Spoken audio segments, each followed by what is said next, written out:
Nah, saudaraku, hari ini kita belajar mengenai kedewasaan rohani. Semua kita harus bertambah-tambah dewasa. Karena kedewasaan rohani merupakan satu keharusan kalau kita mau berhasil dalam pemuridan kita. Anak-anak tentunya tidak dapat memuridkan, saudaraku. Haruslah orang yang dewasa yang bisa memuridkan. Cara dunia ini juga, saudaraku, yang dewasa lah yang bisa menjadi guru, saudaraku. Jadi kita ini sebagai pemimpin-pemimpin kelompok sel, saudaraku, pemimpin sektor, pemimpin wilayah, kita harus bertumbuh, saudaraku, bertambah-tambah dewasa. Bahkan, saudaraku, firman Tuhan berkata, kita bisa sampai begitu dewasanya sampai kita menjadi seperti Yesus. Firman Tuhan menuliskan demikian, saudaraku. Karena semua kita ini terlibat dalam penggenapan perintah agung. Semua kita. Bukan hanya saudara pemimpin kelompok sel saja sebenarnya, saudaraku. Anggota-anggota dalam kelompok sel saudara juga ikut dalam penggenapan perintah agung. Supaya perintah agung bisa diselesaikan. Kapanpun perintah agung tidak akan selesai, saudaraku, kalau hanya saudaraku pendeta-pendeta saja, penginjil-penginjil saja, guru-guru saja yang menginjil dan memuridkan. Inilah dia perintah agung. Menginjil, penginjilan, dan pemuridan, saudaraku. Kemudian tentunya dalam pemuridan itu ada pengajaran, saudaraku, dan juga baptisan air, saudaraku. Saudara, penginjilan dan pemuridan ini bisa kita laksanakan, saudaraku, dan harus kita laksanakan dalam kelompok sel kita masing-masing, saudaraku. Tanpa penginjilan dan pemuridan, maka kelompok sel kita tidak akan berbelah, tidak akan bertambah bilangannya. Bagaimana kelompok sel bisa berbelah kalau tidak ada yang menginjil, yang memberitakan Injil? Benar, Injil itu berkuasa, saudara. Roma 1 ayat 16 berkata, ya, kuasa Injil itu menyelamatkan jiwa-jiwa, baik orang Yahudi, baik orang Yunani. Ada kuasa dalam Injil itu. Tapi Injil itu nggak bisa berjalan sendiri, saudara. Injil itu harus ada yang membawanya, harus ada yang memberitakan. Buku Roma berkata, saudaraku, barang siapa yang berseru kepada nama Tuhan akan selamat. Begitulah mudahnya keselamatan. Dia berseru kepada Tuhan Yesus, dia akan selamat. Oleh sebab itu, saudaraku, dalam kelompok sel saudara, tentu biasa jiwa-jiwa beroleh keselamatan. Nah, saudara perdamaikan dia mengaku dengan mulutnya, percaya dengan hatinya, maka dia akan selamat.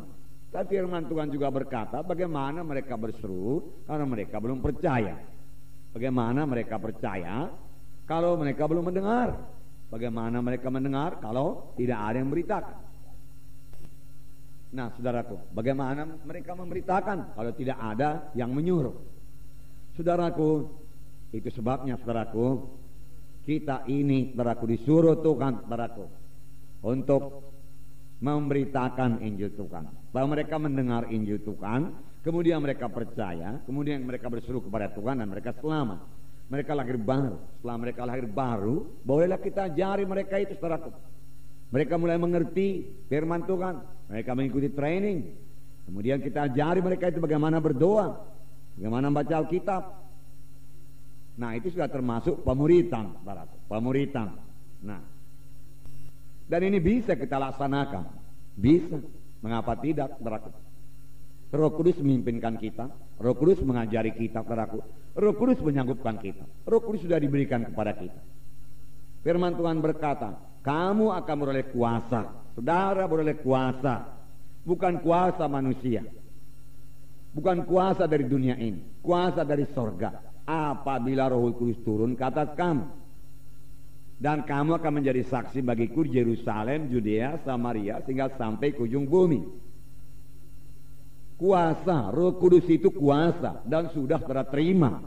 Marilah saudaraku bergantung sepenuhnya kepada kuasa Roh Kudus, saudara, yang menyanggupkan saudara untuk menjadi saksi.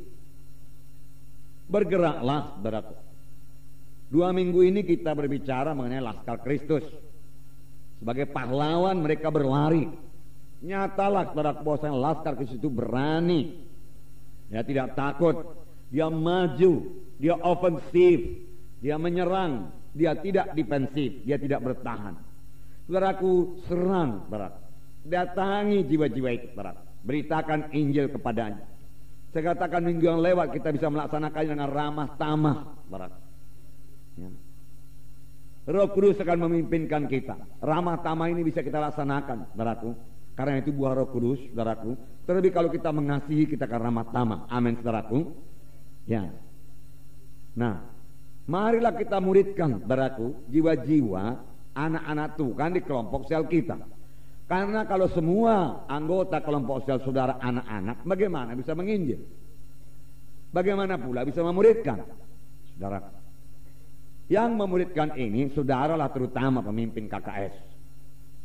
Memuridkan, saudaraku, jiwa-jiwa yang saudara lihat, saudaraku, sudah lebih dewasa daripada yang lain, saudaraku. Muridkan dia.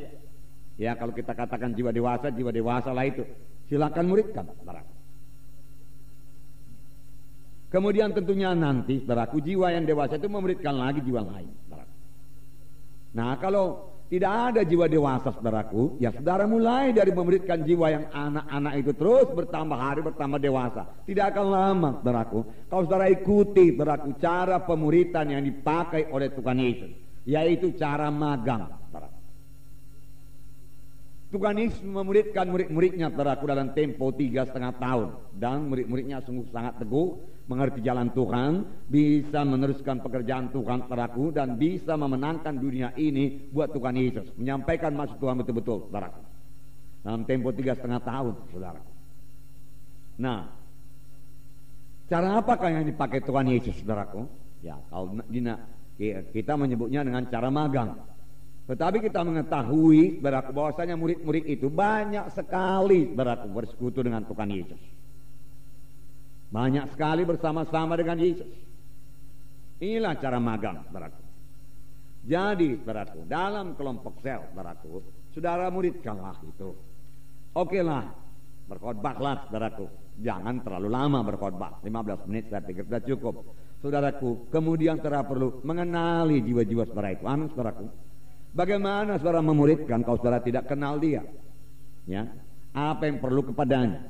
Ya, saudara tidak tahu apakah dia baca Alkitab atau tidak. Saudara nggak tahu apakah dia bisa berdoa apa tidak, saudaraku. Saudara nggak tahu apakah dia sudah menginjil apa tidak, saudaraku. Saudara nggak tahu apakah ikatannya sudah lepas apa tidak, saudaraku. Kalau saudara tidak, bicara dengan dia, saudaraku. Ya, saudara nggak tahu, saudaraku, bagaimana latar belakangnya, saudaraku, ya. Boleh jadi sepintas lalu saudara boleh melihat ini jiwa pemalu, ini jiwa ya berani bersaksi, ini jiwa bisa menyanyi, ini tidak bisa menyanyi. Ya, sampai sedemikian saja, saudaraku. Tapi bagaimana saudara bisa menolong persoalannya itu? Misalnya satu jiwa pemalu, saudaraku. Kalau saudara tidak bicara kepada dia, saudaraku, bagaimana saudara bisa mengatasinya itu, saudaraku? Ya. Kalau yang sakit, oke lah. Siapa yang sakit, saudara berkata diangkat tangan, dan saudara boleh berdoa, saudara. Tetapi ada yang sakit rohani lah kita katakan, saudara. Ya, dia nggak berani bicara di depan orang ramai, saudara. Ya, banyak yang demikian, diantaranya saya, saudara.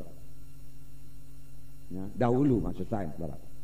Jadi walaupun dia tidak berani bicara di muka orang banyak sekarang ini, dengan pelayanan saudara, dengan pemuridan berlaksanakan kepadanya, dia bisa berubah. Amin, saudaraku. Dia bisa berubah. Tapi kalau saudara perlu berkata-kata dengan dia, saudaraku. Saudara kan perlu jumpa dengan dia. Kalau khotbah terus menerus, saudaraku. Hari Minggu khotbah, saudaraku. Kalau di gereja kita ada 9 kali khotbah pada hari Minggu. Tidak ada yang kurang dari 1 jam, saudaraku. Tetapi sekarang, saudaraku, saya minta kepada saudara, karena di sini saya tidak mungkin, saudaraku, ya bicara kepada saudara satu persatu. Tapi dalam kelompok sel bisa. Sehingga itu nanti menjadi bahan doa saudara. Saudara kenal tiap-tiap jiwa itu, saudara.